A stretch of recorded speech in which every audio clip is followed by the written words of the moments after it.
ओम शांति। ओम शांति। आज की तारीख है 27 नवंबर 2020। साकार महावाक्य। बाबा कहते, मीठे बच्चे, तुम ड्रामा के खेल को जानते हो, इसलिए शुक्रिया मानने की भी बात नहीं है।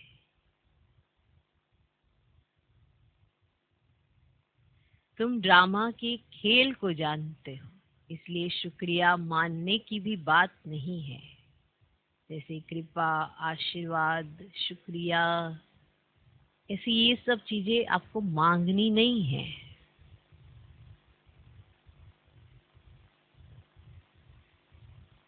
मांगनी नहीं है।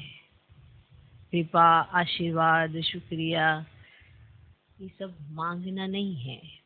इसलिए आज का प्रश्न भी है उसी से जुड़ा हुआ कि सर्विसेबल बच्चों में कौन सी आदत बिल्कुल नहीं होनी चाहिए। सर्विसेबल बच्चों में कौन सी आदत बिल्कुल नहीं होनी चाहिए। उत्तर, मांगने की। सर्विसेबल बच्चों में कौन सी आदत बिल्कुल नहीं होनी चाहिए। ज्ञान सुनाते हो, इसमें मांगनी नहीं कर सकते। मांगने की आदत नहीं होनी चाहिए। चाहे वो धन हो, चाहे वो कृपा हो, चाहे वो आशीर्वाद हो, कुछ भी मांगना नहीं है।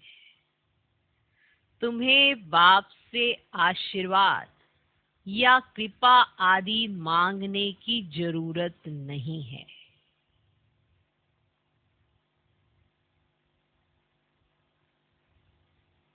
है ना। भगवान हमको इतना ऊंचा सम्मान देते हैं जिसके आधार पर आपके अंदर ये जो संस्कार रावण राज्य में पैदा हुआ मांगने का, इसको जड़ से खत्म करना चाहते हैं।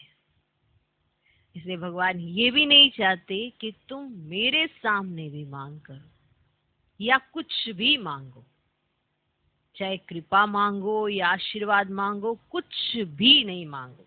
माना ऐसा संस्कार तुम्हारा पक्का हो जाए कि कुछ भी नहीं मांगना है।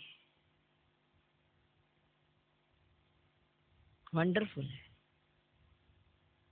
माना बाप है तो तुम्हारा अधिकार है, तुम वारिस हो, तुम्हें मिलेगा।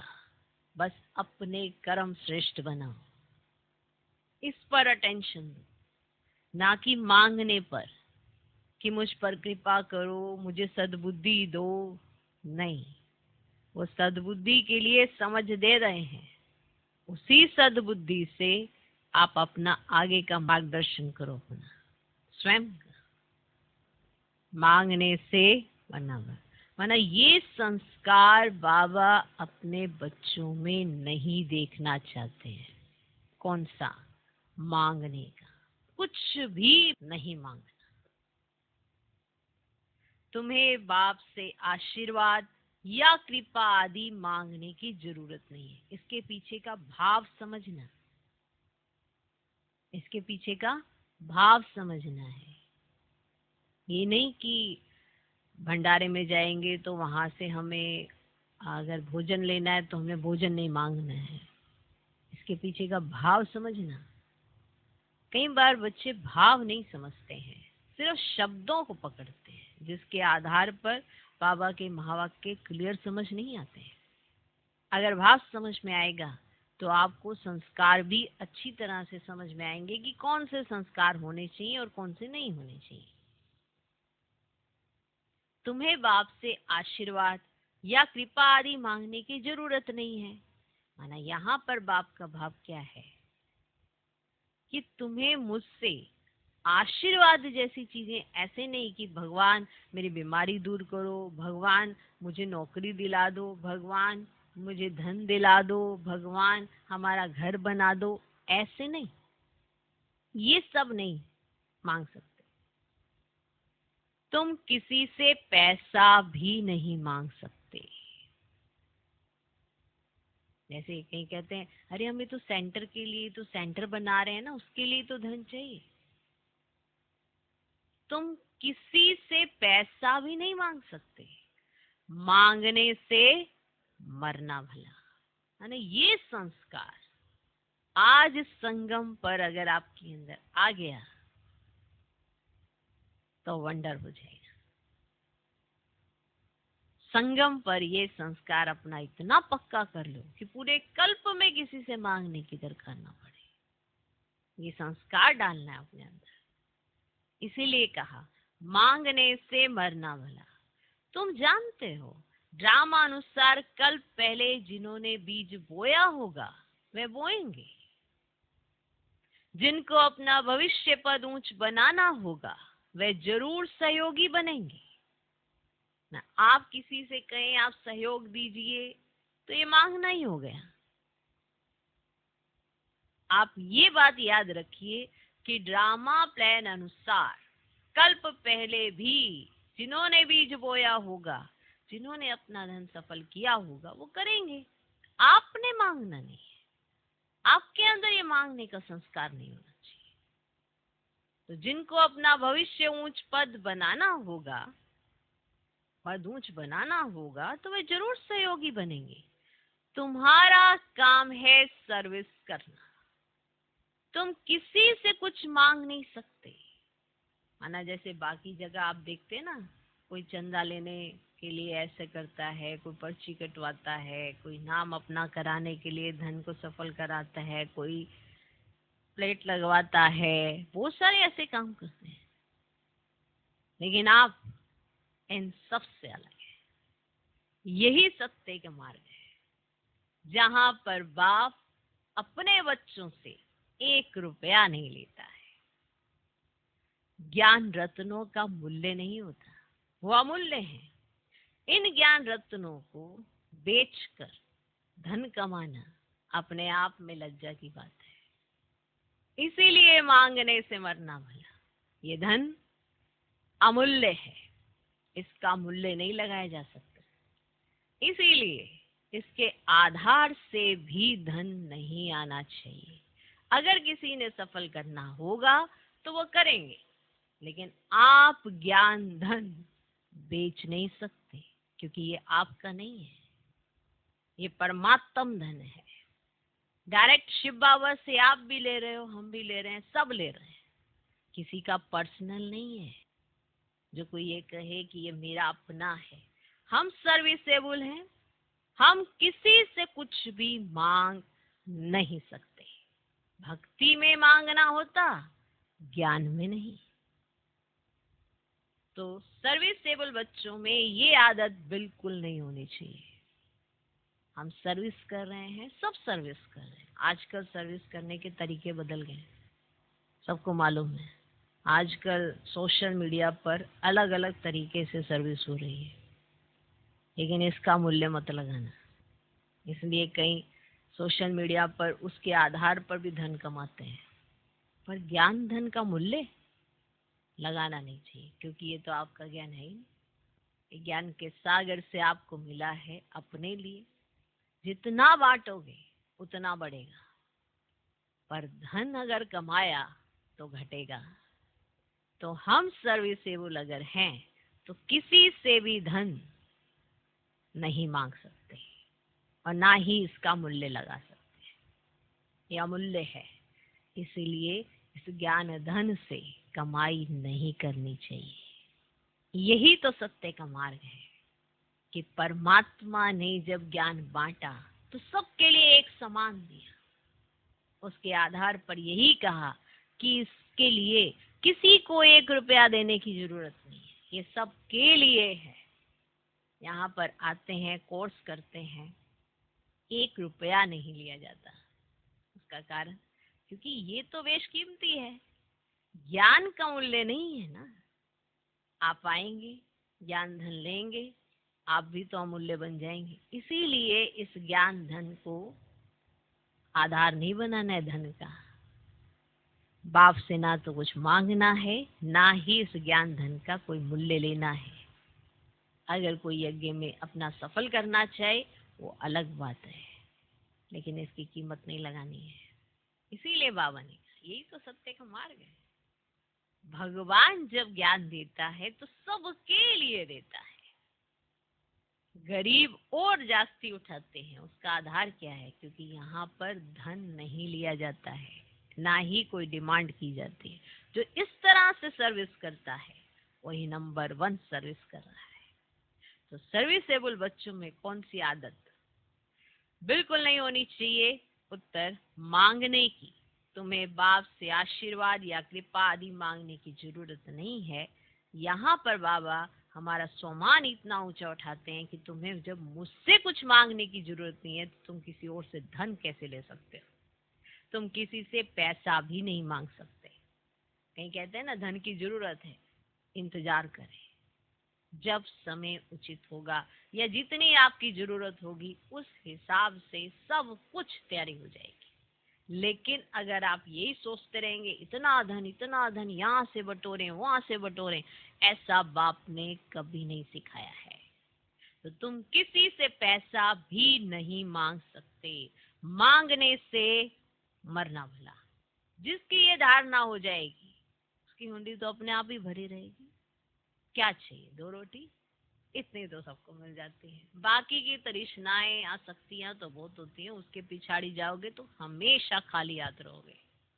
बाकी की आसक्तियों के लिए खाली हाथ रहोगे। लेकिन अगर आप सिर्फ भोजन की प्राप्ति के लिए, दाल रोटी के लिए कहोगे तो भगवान सबको दाल रोटी देता है।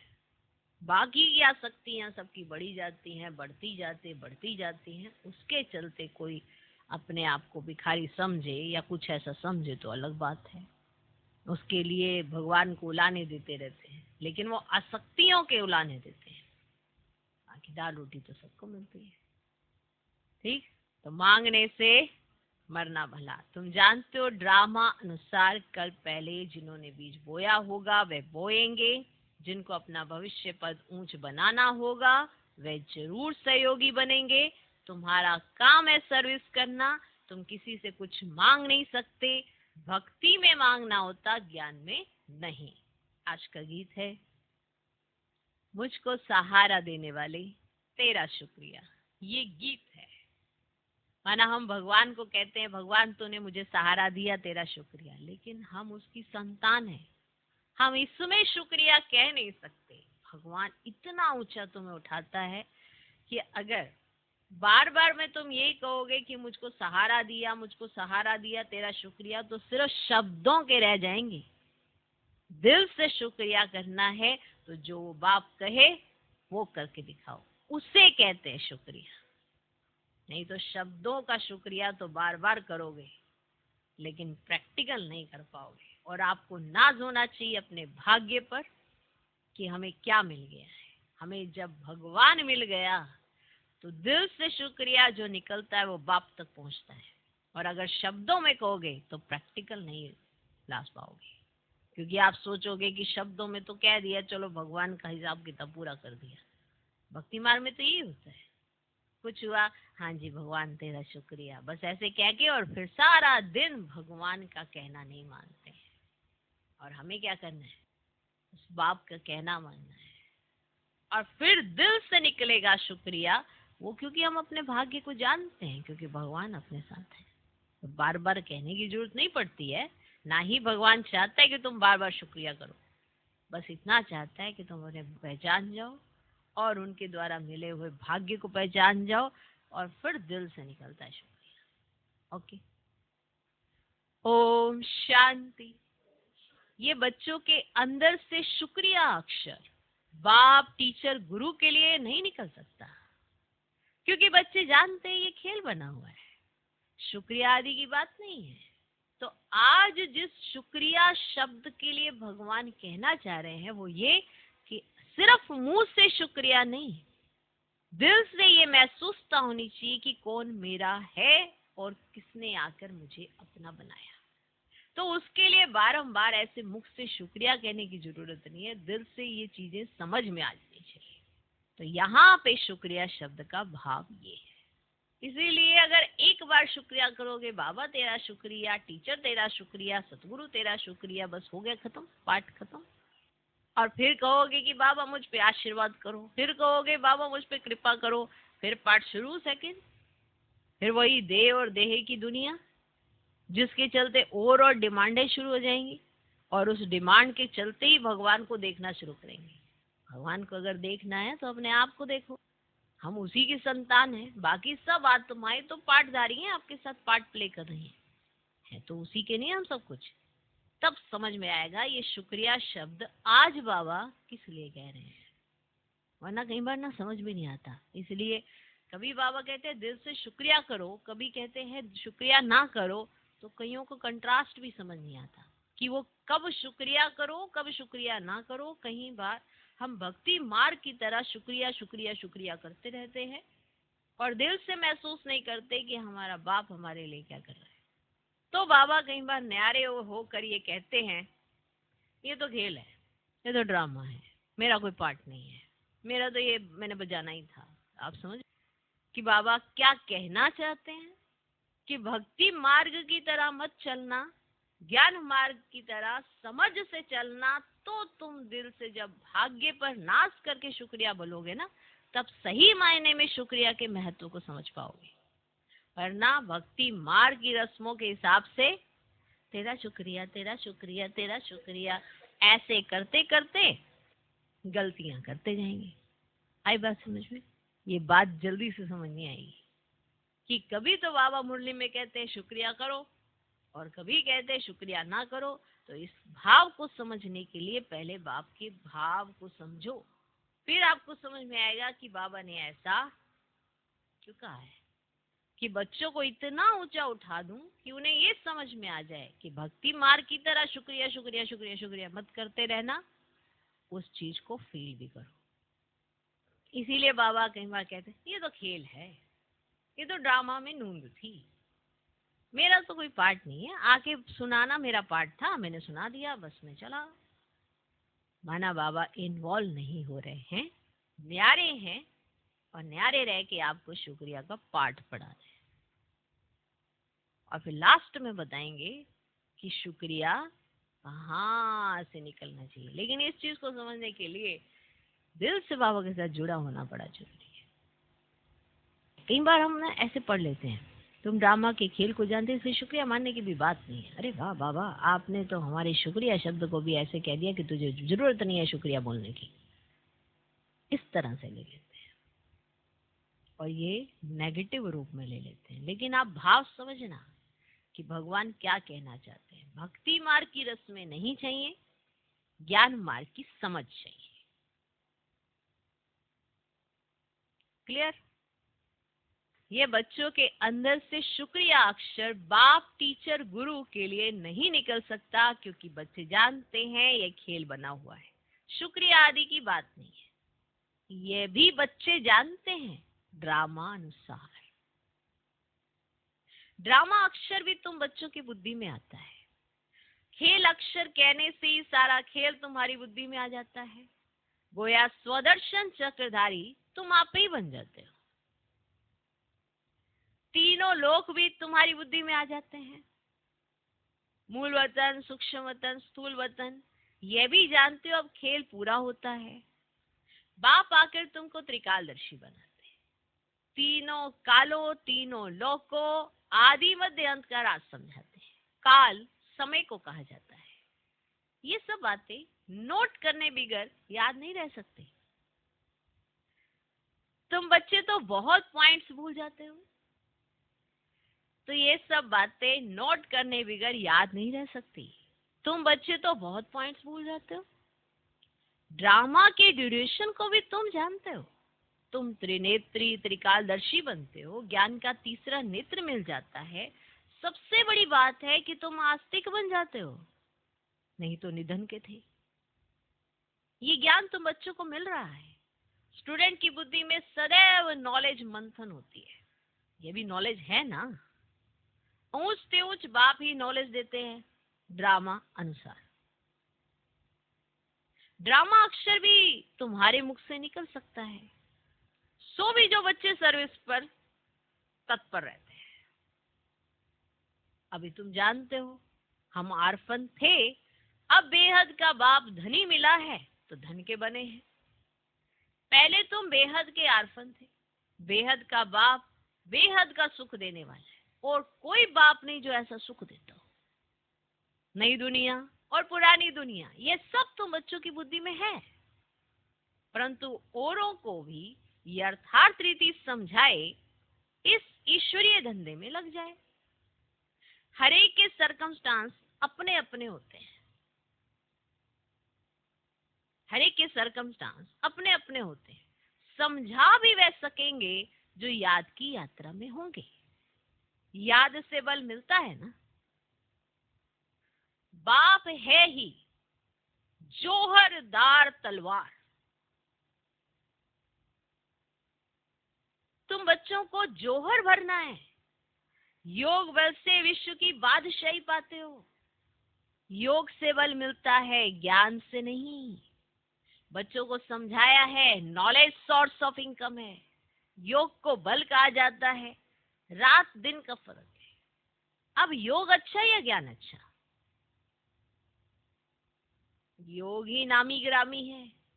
योग अर्थात बाप की याद। बाप कहते हैं इस याद से ही तुम्हारे पाप कट जाएंगे। इस पर ही बाप जोर देते हैं। ज्ञान तो सहज है। भगवान उवाच, मैं तुमको सहज ज्ञान सुनाता हूँ। 84 के चक्र का ज्ञान सुनाता हूँ, उसमें सब आ जाता है। हिस्ट्री ज्योग्राफी है ना। ज्ञान और योग दोनों है सेकंड का काम। बस हम आत्मा है, हमको बाप को याद करना है, इसमें मेहनत है। अब याद की यात्रा में रहने से शरीर की जैसे भी स्मृति हो जाती है। घंटा भर भी ऐसे अशरीरी होकर बैठो तो कितने पावन हो जाए। मनुष्य रात को कोई 6 कोई 8 घंटा नींद करते हैं तो अशरीरी हो जाते हैं ना, हो जाते हैं ना। उस समय कोई विक्रम नहीं होता है, आत्मा थक कर सो जाती है। ऐसे भी नहीं कोई पाप विनाश होते हैं, नहीं, वह है नींद। विक्रम कोई होता नहीं है। नींद ना करे तो पाप ही करते रहेंगे। तो नींद भी एक बचाव है। सारा दिन सर्विस कर आत्मा कहती है मैं अब सोता हूं, अशरीरी बन जाता हूं। तुमको शरीर होते अशरीरी बनना है। हम आत्मा इस शरीर से न्यारी शांत स्वरूप है। आत्मा की महिमा कभी नहीं सुनी होगी। आत्मा सत्य चित आनंद स्वरूप है। आत्मा सत्य चित आनंद स्वरूप है। परमात्मा की महिमा गाते हैं कि सत्य है, चैतन्य है, सुख शांति का सागर है। अब तुमको फिर कहेंगे मास्टर। अब बच्चे को मास्टर भी कहते हैं। तो बाप युक्तियां भी बतलाते रहते हैं। ऐसे भी नहीं कि सारा दिन नींद करनी है, नहीं। तुमको तो याद में रह पापों का विनाश करना है, क्योंकि याद से विक्रम विनाश होंगे, नींद से नहीं। जितना हो सके बाप को याद करना है। ऐसे भी नहीं कि बाप हमारे ऊपर रहम व कृपा करते हैं। ये भी बाबा को अच्छा लगता। कहीं कहते हैं कि ऐसे बाबा हमारे पर रहम करो, कृपा करो। नहीं, ये उनका गायन है। रहम दिल बादशाह, ये भी उनका पार्ट है।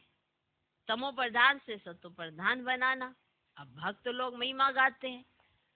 तुम्हें सिर्फ महिमा नहीं गानी है, क्या करना है? तुम्हें सिर्फ महिमा नहीं गानी है कि आप ऐसे महिमा गाते जाएं तो बाबा खुश हो जाएंगे। तुम्हें सिर्फ महिमा नहीं गानी है, ये गीत आदि भी दिन प्रतिदिन बंद होते जाते हैं। स्कूल में कभी गीत होते हैं क्या? स्कूल में जाते हैं किस लिए? पढ़ने जाते हैं ना। ये गीत चलाए जाओ, बच्चे शांति में बैठे रहते हैं। टीचर आता है तो उठकर खड़े होते हैं, फिर बैठते हैं। ये बाप कहते हैं मुझे तो पाठ मिला हुआ है पढ़ाने का, सो तो पढ़ाना ही है, तुम बच्चों को उठने की दरकार नहीं। ये नहीं कि बाबा आए और आप ऐसे खड़े हो जाए, है ना।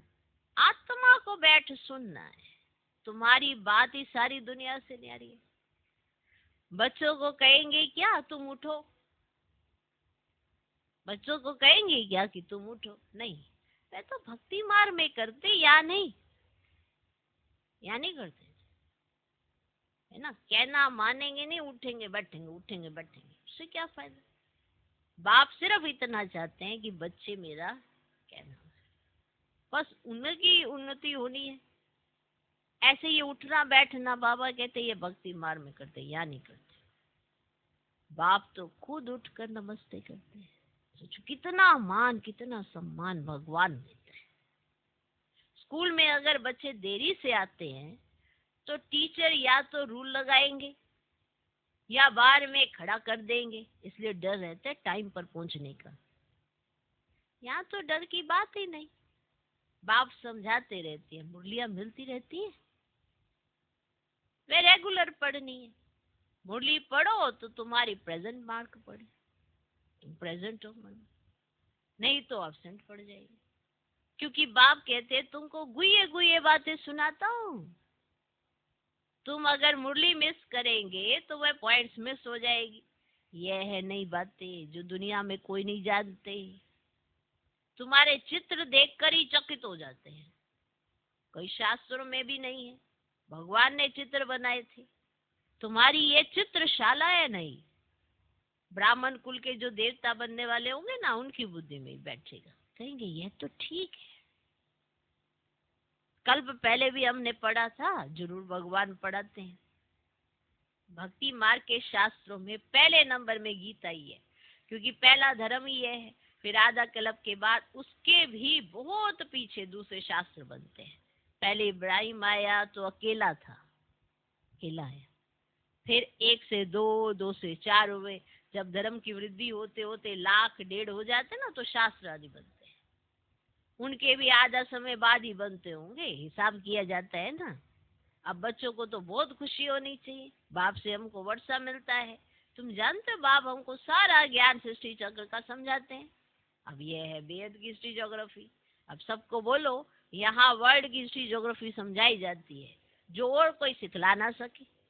भर वर्ल्ड का नक्शा निकालते हैं, परंतु उसमें ये कहाँ दिखलाते कि लक्ष्मी नारायण का राज्य कब था, कितना समय चला। वर्ल्ड तो एक ही है ना, अब भारत में ही राज्य करके गए, अब नहीं है। ये बातें भी किसकी बुद्धि में नहीं है। वह तो कल्प की आयु ही बहुत लंबी, लाखों वर्ष कह देते, तो मीठे मीठे बच्चों को तो कोई जास्ती तकलीफ नहीं देते। बाप कहते पावन बनना है। अब पावन बनने के लिए तुम भक्ति मार्ग में कितने धक्के खाते हो। अब समझते हो धक्के खाते खाते 2500 वर्ष गुजर गए, धक्के खाते खाते। अब फिर बाबा आया है फिर से राज्य भाग्य देने। तुमको यही याद है, पुरानी से नई और नई से पुरानी दुनिया जरूर होती है। अभी तुम पुराने भारत के मालिक हो ना, फिर नए के मालिक बनेंगे। अब एक तरफ भारत की क्या बहुत महिमा गाते, बहुत, एक तरफ तो भारत की बहुत महिमा गाते रहते, अब दूसरी तरफ फिर बहुत गलानी करते रहते। मैं भी तुम्हारे पास गीत है ना जिसमें बहुत महिमा भी गा रहे हैं और फिर गलानी भी कर रहे हैं, तो वह भी है ना तुम्हारे पास गीत। तुम समझाते हो अब क्या क्या हो रहा है, ये दोनों गीत भी सुनाने चाहिए। तुम बता सकते हो कहाँ राम राज्य, कहाँ ये। अब बाप तो है गरीब निवाज, गरीबों की बच्चियां मिलेंगी। अब साहूकारों को तो अपना नशा रहता है, कल पहले जो आए होंगे वही आएंगे। अब फिक्रात की तो कोई बात ही नहीं है। अब शिव बाबा को कभी कोई फिक्रात नहीं होती, दादा को होगी। इनको अपना भी फिक्र है, हमको नंबर 1 पावन बनना है। इसमें है गुप्त पुरुषार्थ। अब चार्ट रखने से समझ में आता है इनका पुरुषार्थ जास्ती है। बाप हमेशा समझाते रहते हैं डायरी रखो। क्या रखो? डायरी रखो। बहुत बच्चे लिखते भी है, चार्ट लिखने से सुधार बहुत हुआ है, यह युक्ति बहुत अच्छी है, तो सबको करना चाहिए। अब डायरी रखने से तुमको बहुत फायदा होगा। डायरी रखना माना बाप को याद करना, उसमें बाप की याद लिखनी है। अब डायरी भी मददगार बनेगी, पुरुषार्थ होगा। अब डायरियां कितनी लाखों करोड़ों बनती हैं, अब नोट आदि करने के लिए बनती हैं। अब सबसे मुख्य बात तो है ना, यह नोट करने की, यह कभी भूलना नहीं चाहिए, उसी समय डायरी में लिखना चाहिए। अब रात को हिसाब किताब लिखना चाहिए, फिर मालूम पड़ेगा यह तो हमको घाटा पड़ रहा है, क्योंकि जन्म जन्मांतर के भी कर्म भस्म करने हैं। बाप रास्ता बताते हैं, अपने ऊपर रहम व कृपा करनी है, अपने ऊपर करो, अपने ऊपर करो। टीचर तो पढ़ाते हैं, आशीर्वाद तो नहीं करेंगे ना। आशीर्वाद कृपा रहम आदि मांगने से मरना भला। बाबा आशीर्वाद करो, बाबा कृपा करो, बाबा कहते मरना भला है। मना ऐसे समझते हैं बाबा कोई गुरु सन्यासी महात्मा हो गया है, बाबा हाथ रखो हाथ। तो आशीर्वाद कृपा रहम आदि मांगने से मरना भला। कोई से पैसा भी नहीं मांगना चाहिए। बच्चों को सख्त मना है। बाप कहते हैं ड्रामा अनुसार जिन्होंने कल पहले बीज बोया है, वर्षा पाया है, वे आप ही करेंगे। माना उनको अपने आप ही आएगा कि हमको कैसे करना है, तुम्हें नहीं मांगना है। तुम कोई काम के लिए मांगो नहीं, नहीं करेगा तो नहीं पाएगा, वो उसके ऊपर है ना, वो अपने आप करेगा। उसका कनेक्शन बाबा के साथ, वो अपने आप देगा। ये आप क्या मांगते हो, मांगना नहीं। अब मनुष्य दान पुण्य करते हैं तो रिटर्न में मिलता है ना। अब राजा के घर व साहूकार के पास जन्म होता है, जिनको करना होगा वे आप ही करेंगे, तुमको मांगना नहीं है। सख्त मनाही है। कल पहले जिन्होंने जितना किया है ड्रामा उनसे कराएगा, इस मामले में ड्रामा उनसे कराएगा। मालूम है, ये पॉजिटिव थिंकिंग है। हर चीज को बाबा के महावाक्यों को पॉजिटिवली लेके चलना है, नेगेटिव नहीं। पुरुषार्थ कराएगा, पुरुषार्थ कभी ड्रामा नहीं कराता, चांस जरूर देता है, चांस देता है। तो इस तरह से सोचना कि अरे कैसे होगा क्या होगा, ये आपको सोचने की जरूरत नहीं है। सब ड्रामा अपने आप वैसे करा देगा। मांगने की क्या दरकार है। बाबा तो कहते रहते हैं हुंडी भरती रहती है सर्विस के लिए। हम बच्चों को थोड़ी कहेंगे पैसा दो। भक्ति मार्ग की बात ज्ञान मार्ग में नहीं होती। भक्ति मार्ग में होते हैं चंदा पर्चियां कटवाने चले जाते हैं, वो भक्ति मार्ग में होता हो, क्या नहीं होता है। यहाँ सब कुछ फ्री है। भक्ति मार्ग की बात ज्ञान मार्ग में नहीं होती। जिन्होंने कल पहले मदद की है वे करते रहेंगे, आप ही, कभी मांगना नहीं है। बाबा कहते बच्चे चंदा चीरी तुम इकट्ठा नहीं कर सकते। चंदा जैसे चंदा लेने जाते हैं ना, पर्चियां कटवाते हैं, ये तुम नहीं कर सकते, तुम इकट्ठा नहीं कर सकते। ये तो सन्यासी लोग करते हैं। भक्ति मार्ग में थोड़ा भी देते हैं, उसका रिटर्न एक जन्म के लिए मिलता है। सोचो इनडायरेक्टली ऐसा मिलता है, जब डायरेक्टली करेंगे तो कितना मिलता है। तो वो उनको अपने आप ही चिंतन आएगा ना, आपको मांगना नहीं है। अब यह फिर है जन्म जन्मांतर के लिए, तो जन्म जन्मांतर के लिए सब कुछ दे देना अच्छा है ना। इनका तो नाम भोला भंडारी है।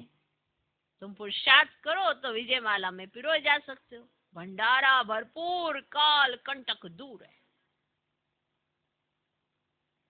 वहां कभी अकाले मृत्यु नहीं हो। यहाँ मनुष्य काल से कितना डरते हैं। थोड़ा कुछ होता है ना तो मौत याद आ जाता है, थोड़ा भी हल्का भी कुछ होता है तो तुरंत सीधा ही, हल्का सा भी कोई ऐसे ऊपर नीचे होता है ना, ये बाजू नहीं चली या टांग नहीं चली, तो सीधा ही मौत याद आता है कि अभी इसके बाद पता नहीं चलना है कि नहीं चलना है।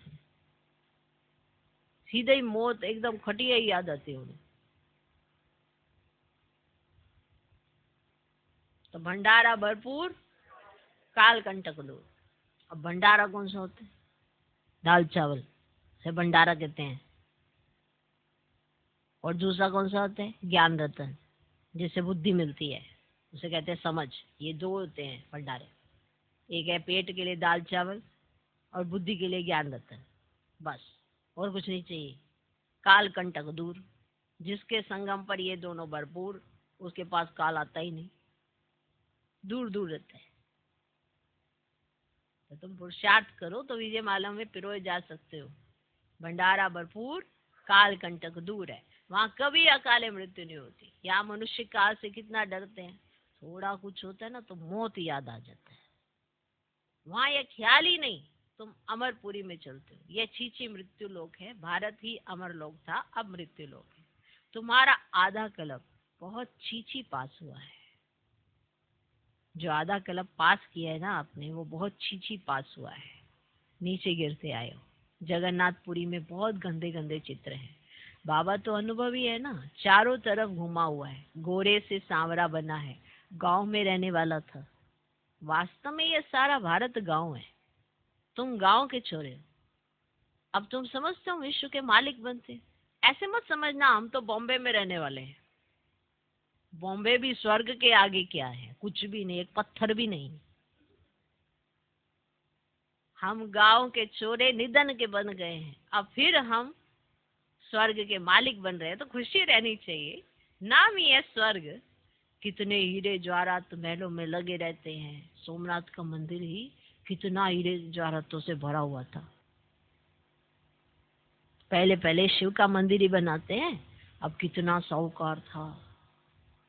अभी तो भारत गांव है, अब सत्यु में बहुत माला माल था।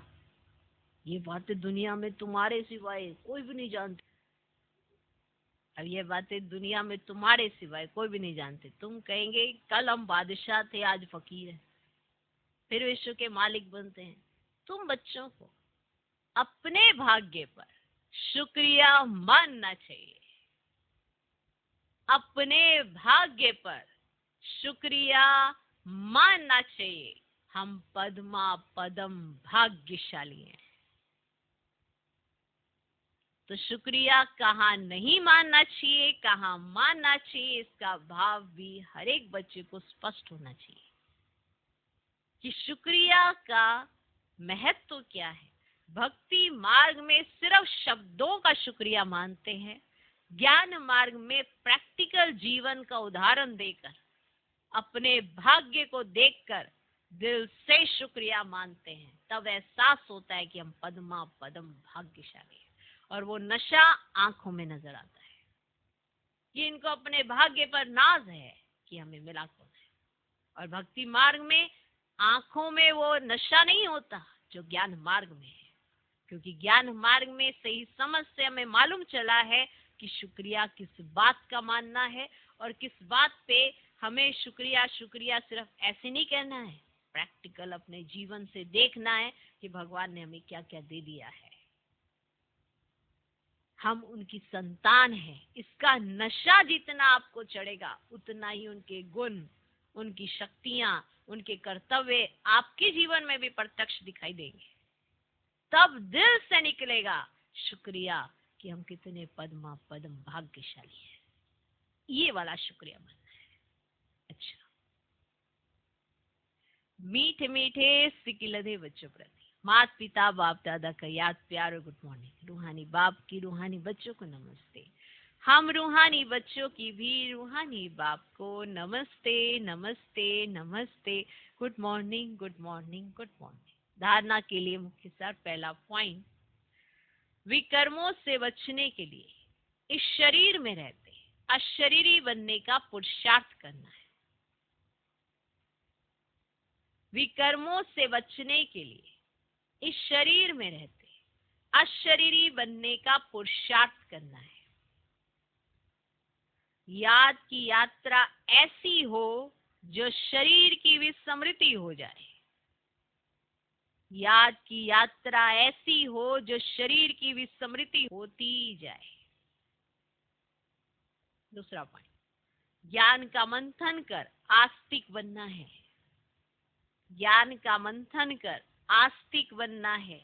मुरली कभी भी मिस नहीं करनी है।